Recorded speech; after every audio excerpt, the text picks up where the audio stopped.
Good morning, guys, or good afternoon, depends on when you're watching the video. Welcome to LiverpoolFC Journal. I'm Owen W. James. This is your Liverpool news update, guys. Look, obviously the game, Wolves, Saturday. Still think there should be a full programme of Boxing Day fixtures today. I think it's an absolute disgrace the Premier League have not followed the Championship and scheduled a whole sort of card of fixtures today. It's Boxing Day, it's traditional, guys. It what gets you, look, you want to get away from the family, don't you? You want to get out after Christmas Day. You want to get out into things, go to the pub with your mates, then go to the match, enjoy the game, hopefully. But look, you know, it's not happening this year. We've got to wait till tomorrow for the game, obviously, against Wolves. Tricky tie it will be, even though Wolves are bottom of the league. And, you know, perhaps not as dire as everyone thinks they are. But look, we'll look at that later. Anyway, look, let's talk a little bit of January transfer business. Lots to cover. Bits on Ibrahima Konate, bits on Mark Gay, bits on why Oliver Glasner's a hypocrite, bits on Liverpool perhaps giving up on the season, and also reports today that Arne Slot has already agreed to leave at the end of the season. That is a wild report that I've seen this morning, reading through some of the newspapers this morning. Anyway, let's talk about some January transfer business, shall we? Look, according to a number of reliable sources this morning, Liverpool will not enter the market in January and are happy to go with what they've got to the end of the season. Now, I don't know if this is coming from FSG because they don't want to spend any more money, or Richard Hughes, whether this is coming from a deluded manager who hasn't got a clue when it comes to players. I mean, honestly, if Liverpool honestly think the hierarchy at the club, and including Slot and Hughes and Edwards and John W. Henry in this, if they honestly believe that we can get through to the end of the season with what we've got, or over this very busy festive period, through January and February, with what we've got, they're living in cloud cuckoo land. They are living in cloud cuckoo land. I mean, let's look at the centre-back options for a minute. At this moment in time, you know, looking at what last few days, Ibu has not trained with the first team. We have one fit centre-back. One fit centre-back.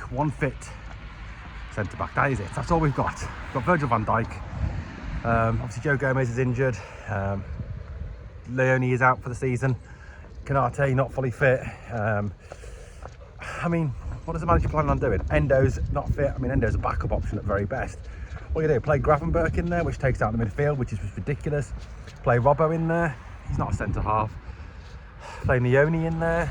I mean, or even bring Lucky into the team. I honestly don't know what the manager is thinking, or the hierarchy are thinking. A centre-back is an absolute must in January. If Liverpool do not sign a centre-back in January, it will be ridiculous. It's almost like you're giving up on the season and going, yeah, it's done, finished, forget it, don't want to know about it anymore.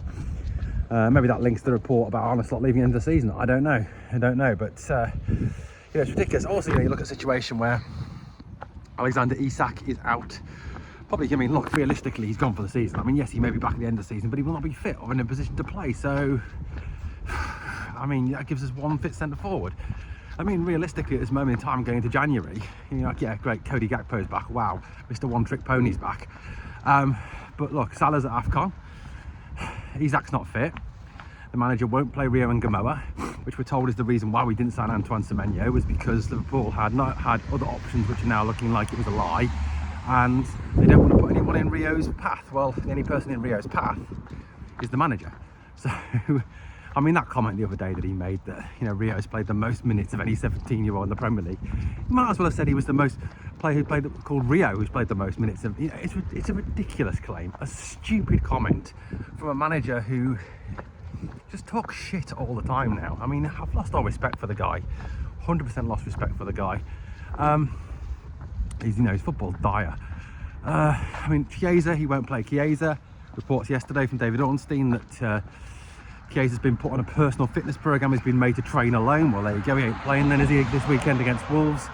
He'll probably play Frimpong at right back and right wing, and Curtis Jones at right back, because that's the sort of stupid thing this manager would do. Honestly, I despair.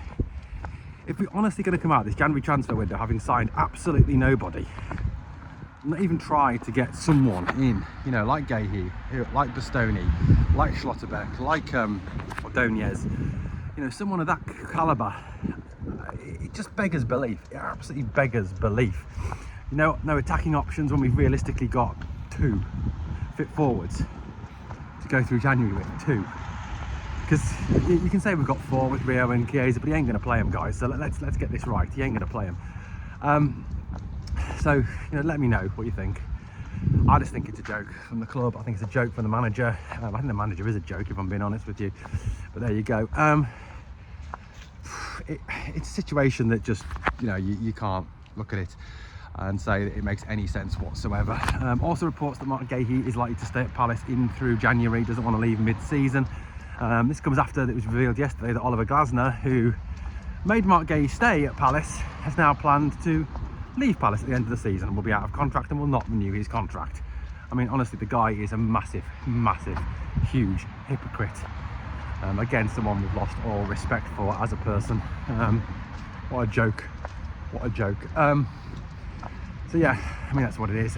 Also reports as well today, this morning, from a number of sources that Ibou Konaté's people are trying their very hardest to get Real Madrid interested again in their client. That is what is being reported in France, that Konaté's people, Konaté's agents, are trying desperately hard to get the Bernabeu club interested in Konaté again. I mean, what does this say about his future at the club? What does this say about where his head is at?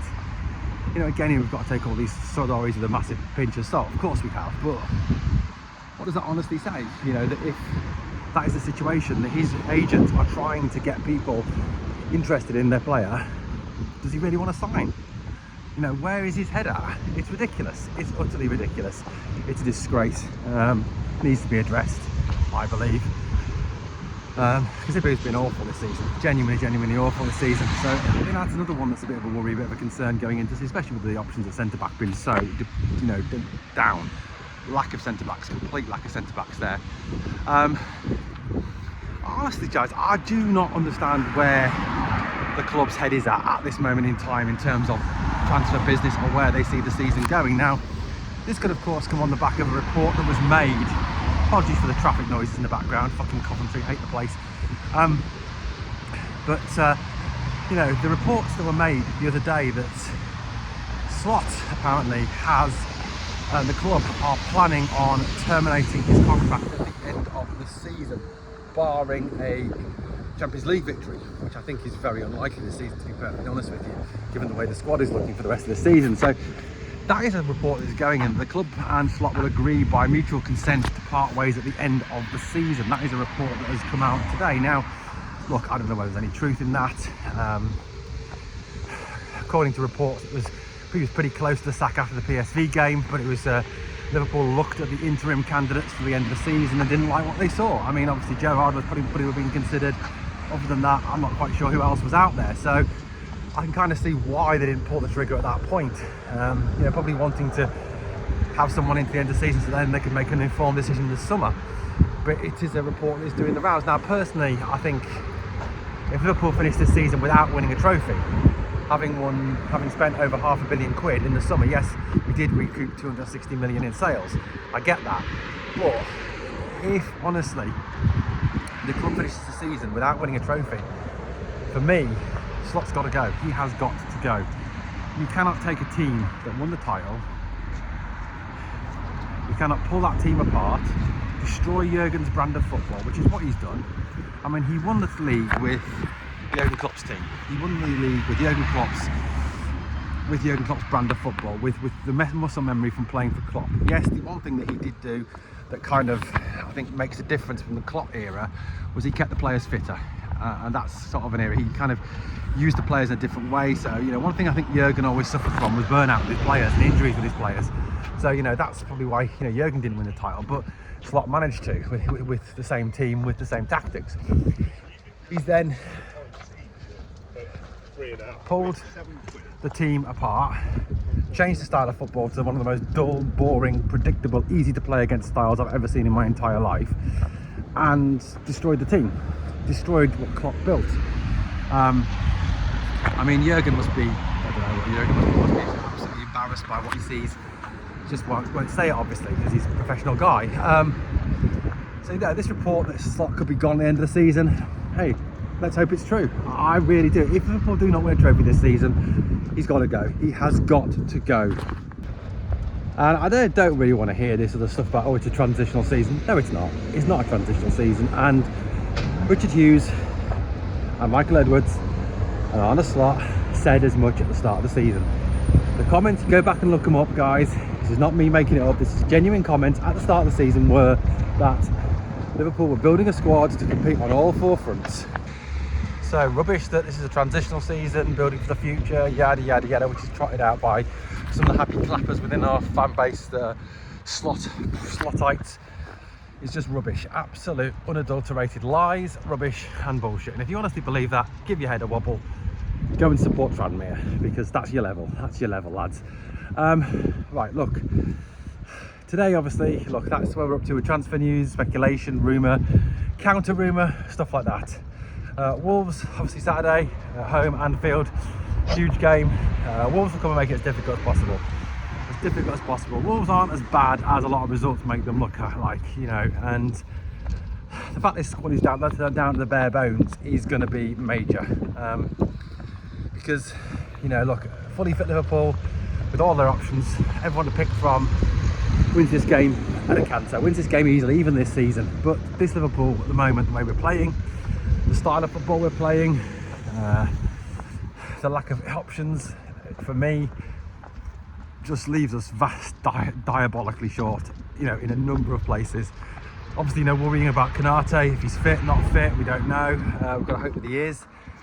Look, what would I do? What would the manager do? I think are two separate things in terms of the team. If I was picking the team for the game on Saturday, obviously Alisson Becker in goal, Frimpong at right back, because he's a right back. And that's the only option we've got there, with no Conor Bradley, who's made a Weetabix. Konate if fit, Van Dijk, Kirkez, back four. Midfield diamond, Grav at the base of the diamond. Sabo is likely not to play, I think. But if Sabo is not 100% fit, you don't risk him. Not for this game. So Maka on one side. Curtis Jones, who I think is one of the best players we've got at the moment. Curtis has been fantastic at the moment, absolutely superb. One of the best midfielders in the Premier League at the moment. Curtis plays, and Florian Wirtz at the tip of the diamond. Then Ekitike up top, who with? That's the big question. Personally, I would go with Chiesa up top. I don't think the manager will. I don't think Chiesa plays. He would be on the bench, if anywhere. For me, for the manager, that's what he'll do. I just can't see him playing him, if I'm being honest with you. Genuinely can't see him playing Chiesa. Don't know what he's got against him. I wish one of the journos would push him on it. Don't know what it is. Look, in terms of what the manager will do, I think he'll go with back four of Curtis Jones at right back, Konate if fit, Van Dijk, Kirkez. Midfield, I think he'll go with a three of Maka, Grav and Jones. No, we play right back, so Maka, Grav and Sabo if he's fit. If not, I could see Trey Neone coming into the team for him there. So midfield, then the attacking three will be, I think, probably Frimpong on the right wing, even though he's a right back. Ekitike up top, with probably his best buddy Gakpo playing, because he loves Gakpo. He'll play him in some way, sort of get him back into the team. So that's what I think the manager will do. I honestly don't know, guys. Let me know your thoughts in the comments on the manager and his team selections and what you think he will do on Saturday versus Wolves, because I despair. Genuinely despair with the manager and what he's doing to this club at the moment in time. And the football's boring, it's dire. Teams should be doing a lot better than this. I know injuries are playing a part in it and all that, but it's not good enough. It simply is not good enough. Guys, let me know your thoughts in the comments. Thanks for watching. Catch you on the next one.